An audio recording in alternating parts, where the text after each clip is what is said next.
अस्सलाम वालेकुम। Islamic democracy जो है और वो वेस्टर्न डेमोक्रेसी, इन दोनों में कितना फर्क है? इस्लामिक डेमोक्रेसी जो है उसमें और गैर इस्लामिक डेमोक्रेसी में सिर्फ एक ही फर्क है कि हलाल और हराम जो है ना जी, वो कुरान और सुन्नत के दायरे में तय होगा, और हलाल के दायरे के अंदर अंदर आप जमहूर की राय देखेंगे। मसलन इफ्तार के अंदर आपने शराब सर्व करनी है, इस पे तो वोटिंग होगी। वोटिंग इस पे होगी कि इफ्तार जो है वो खजूर से करवाना है, नमक से, पानी से, या किसी हलाल शरबत से। इसमें आप वोटिंग कर लें। हराम के बारे में कोई फैसला कसरत राय से नहीं होगा, और इसकी जड़ कुरान में सूरह शूरा में है, वो अमरुहुम शूरा बैनहुम। नबी इस्लाम के साथियों के एतबार से स्पेसिफिकली और अहले ईमान की निशानी के एतबार से अल्लाह ताला ने बयान फरमाया कि अहले ईमान के जो आपस के मामलात हैं वो मशवरे से तय। इवन हदीसों में भी आप देखें, मुहद्दिसीन भी कहते हैं कि ये रावी जमहूर मुहद्दिसीन के नजदीक सिका है, सदूक है। तो जमहूर का कायदा यहाँ पे भी इस्तेमाल होता है, लेकिन हलाल के दायरे के अंदर। जबकि वेस्टर्न डेमोक्रेसी ये कहती है कि अगर कसरत राय से होमोसेक्सुअलिटी को कोई रियासत लेजिटिमाइज कर दे तो वो कानून बन जाए। इस्लाम कहता है कि नहीं, हलाल के दायरे के अंदर अंदर आप कसरत राय देखेंगे।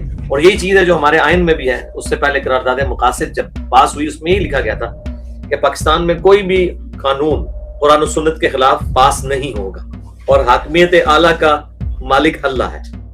यहाँ तक तो बात बिल्कुल ठीक है और मंतब के मुताबिक है कि हलाल और हराम का फैसला कुरान से और बाकी उमूर वोटिंग के जरिए तय किए जाएंगे। इसी का नाम इस्लामी जमहूरियत है। लेकिन सवाल यह है कि ये बात दीनी उलमा को समझ क्यों नहीं आती। वो तमाम लोग जो खिलाफत की तहरीकें चला रहे हैं, जब इनसे पूछा जाए कि आप सरबराह कैसे चुनेंगे, तो इनके पास इसका कोई जवाब नहीं होता। इसका मतलब कि जिसकी लाठी उसका कानून चलेगा, यानी जिसके पास ताकत हो वो बंदूक के जोर पर खलीफतुल मुस्लिमीन बन जाएगा।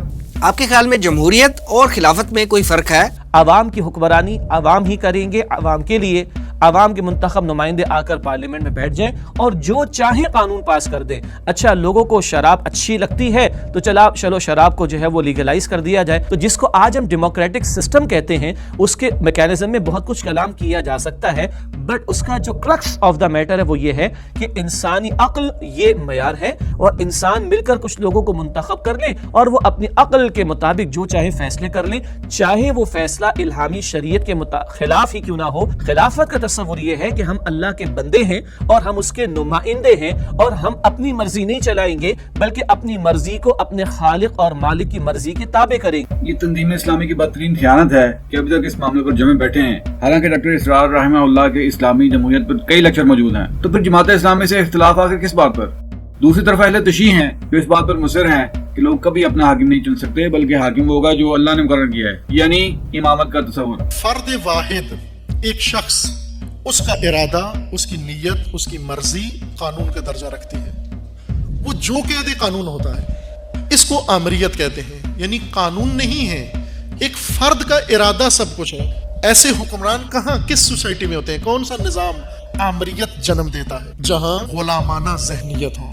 अल्लामा इकबाल ने खुदी और गुलामी, महकूमी और खुदी को दो आपस में मुतकाबिल मवाजना किया कि एक खुददारी है कौम की, अपनी शख्सियत कौम बनाए, अपनी पहचान बनाए, और एक ये कि ये कौम अपनी खुददारी भूल कर किसी दूसरी कौम की अदाएं अपना ले।